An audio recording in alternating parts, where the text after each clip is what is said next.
ఆండాళ్ దివ్య తిరువడిகளே శరణం. ఈరోజు 17వ పాసురంలోకి ప్రవేశిస్తున్నాం. ఈ పాసురానికి ఆంగ్ల నూతన సంవత్సరానికి ఏం సంబంధం ఉందో తెలియదు, కానీ ప్రతి 1వ తారీఖు జనవరికి ఈ పాసురం వస్తూ ఉంటుంది. ఈ పాసురంలో మనకు శ్రీకృష్ణ పరమాత్మ దర్శనం, ఆచార్య దర్శనం, తిరుమంత్రం యొక్క సాక్షాత్కారం, అలాగే భాగవతుల దర్శనం కలుగుతుంటుంది. పరమానందకరంగా ఉంటుంది. ఒకసారి పాశుర విన్నపం చేసుకుందాం. అంబరమే తన్నీరే శోరే అరం செய்யும் எம்பெருமான் நந்தகோபாலா எசுந்திராய் கொம்பனார்க்கெல்லாம் கொழுந்தே குலவிளக்கே எம்பெருமாட்டி யசோதாய் அறிவுராய் அம்பரமூடறுத்து ஓங்கி உலகளந்த உம்பர்கோமானே உறங்காத் யசுந்திராய் செம்பொற்கலடி செல்வா பலதேவா உம்பியும் நீயும் உறங்கேலோரெம்பாவாய். అంబరమే తన్నీరే శోరే అరం చెయ్యం ఎంబెరుమాన్ నందగోపాల యశుందిరాయ్. వస్త్రములు, చల్లని నీరు, అన్నము విరివిగా ధర్మబుద్ధితో దానమొసగేటువంటి నందగోపాల మా స్వామి మేల్కొనండి. కొంబనార్కెల్లాం కొళుందే కులవిళకే ఎంబెరుమాటి యశోదాయ్ అరివురాయ్. ప్రబ్బలి చెట్టు వంటి ఆ వంగిన వృక్షముల వంటి శరీరములు గల పడతులలో చిగురు వంటి దానా, మా కులానికి ఒక మంగళ దీపము వంటి దానా మా స్వామిని యశోద మేల్కొనవమ్మ. అంబరమూడరుత్తు ఓంగి ఉళగలంద ఉంబర్గోమానే ఉరంగా దర్శిందిరాయ్. ఆకాశాన్ని భేదించి తన పాదముతో లోకాలన్నీ కొలిచినటువంటి పరమాత్మ నీవు నిద్రించక మేల్కో అని అంటున్నారు. సెంపర్ కలడి చల్వా బలదేవ ఉంబియం నీమురంగే లోరెంబావాయ్. ఎర్రగా పుటం పెట్టి కాల్చి తయారు చేసినటువంటి ఒక అద్భుతమైన కడియం నీ పాదం నందు దాల్చినటువంటి ఓ ఐశ్వర్యశాలి బలరామ, నీవు నీ తమ్ముడు కూడా మేల్కొనండి అని ప్రార్థిస్తున్నా. ఇప్పుడు ఈ శ్లోకంలోని అంతర్గతమైన అర్థాన్ని, భావార్థాన్ని గ్రహించే ప్రయత్నం చేద్దాం. యతో వాచో నివర్తంతే అప్రాప్య మనసా సహ అంటుంది తైత్తిరీయోపనిషత్. పరమాత్మను వర్ణించలేక ఆ మాటలు మనసు కూడా వెనుతిరుగుతాయట. మరి అటువంటి పరమాత్మను చేరుకోవడం ఎలాగా? పరమాత్మను వర్ణించడానికే వీలు కాదే, మనసుకే అందడే.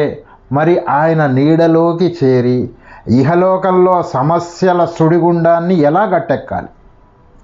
ఈ దేహం విడిచిన తర్వాత శాశ్వతమైన ఆనందం ఎలా పొందాలి? అంటే ఆ మోక్షాన్ని ఎలా పొందాలి? ఈ ప్రశ్నలు అనాదిగా జాతి, లింగ, మత, వర్ణ భేదము లేకుండా అందరినీ వేధిస్తూనే ఉన్నది. అతి చక్కని మార్గాన్ని బోధించింది అమ్మ గోద. మొదటి పాసురంలోనే నారాయణనే నమక్కే పరైతరువాన్, నారాయణుడే మనకు దిక్కు, నారాయణుడే మనకు మార్గము, నారాయణుడే పర ఇస్తాడు, అంటే పరమపదం ఇస్తాడు. నిన్నటి పాసురంలో అంటే 16వ పాసురంలో నందగోపుని యొక్క గృహంలోకి ప్రవేశించింది ద్వారపాలకుల యొక్క అనుమతితో గోదామాత మరియు గోపికలు. అక్కడ వాళ్ళకు కనపడుతున్నది ఒక నలుగురు శయనించి ఉన్నారు. ఎవరు? నందగోపుడు, ఆ పక్కనే యశోద, ఆ పక్కనే కృష్ణుడు, బలరాముడు నిద్రిస్తున్నారు. వారిని మేల్కొల్పుతున్నది. ఇందులో గోదామాత మనకు స్పష్టంగా ఒక విషయాన్ని తెలియజేస్తున్నది.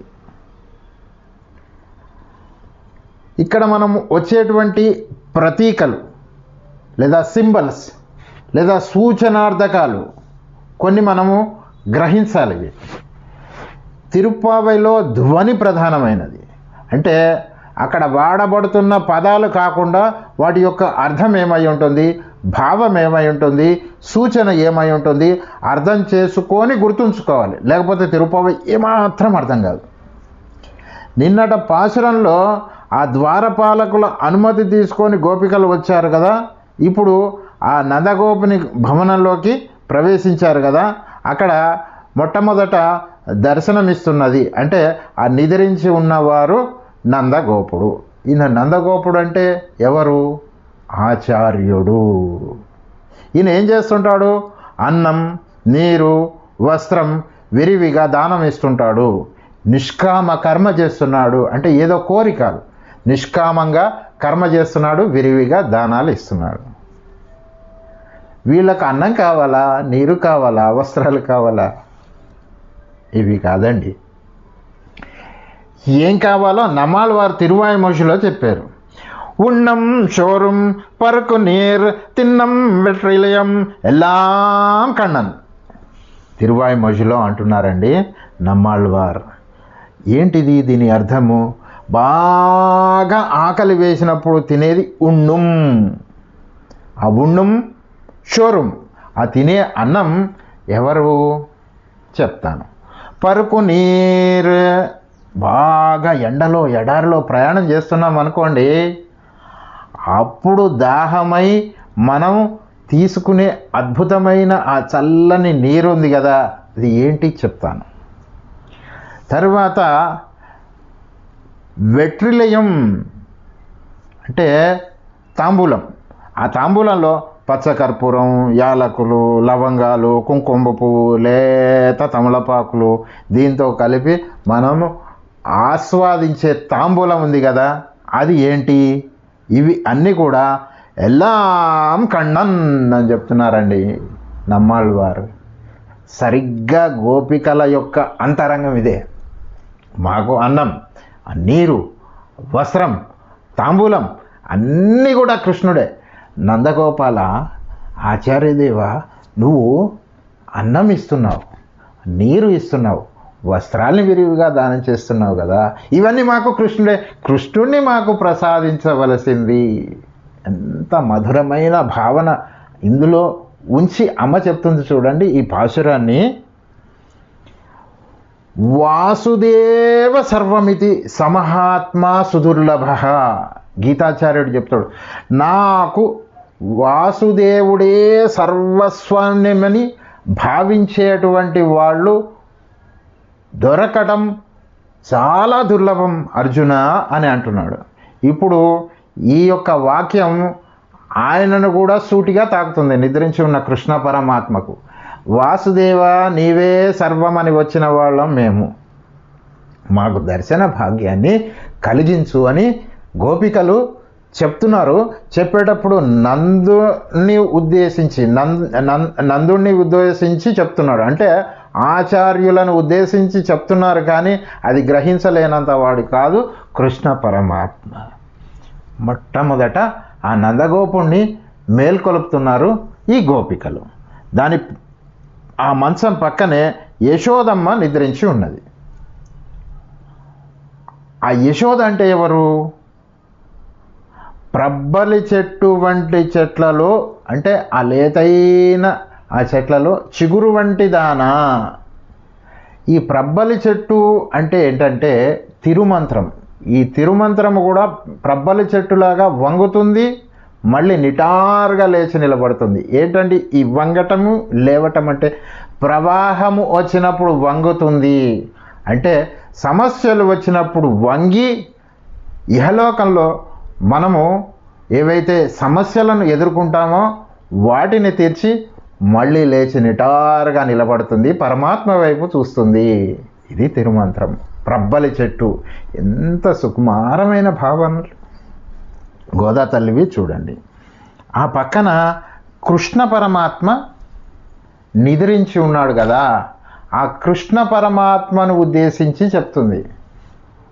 అంబరమూడరత్తు ఓంగి విళగలందా. నీవు స్వామి ఆ త్రివిక్రమావతారంలో లాగా వామనుడిగా వచ్చి యాచనకు వెళ్ళి మళ్ళీ వెంటనే పెద్దగా ఆకాశాన్ని ఛేదించి అన్ని లోకాలను కొలిచి నీవు శ్రమ పడనవసరం లేదు స్వామి, నీవు కాస్త మేల్కొని కన్నులు తెరిచి మాకు దర్శన భాగ్యాన్ని ఇవ్వు స్వామి.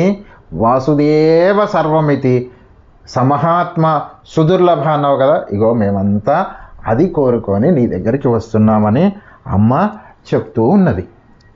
తరువాత శంపొర్కలడి చెల్వావల దేవ, నిజంగా ఏమి భావనా సౌందర్యం గుప్పించిందండి అమ్మ ఈ ఒక్క పాదంలో.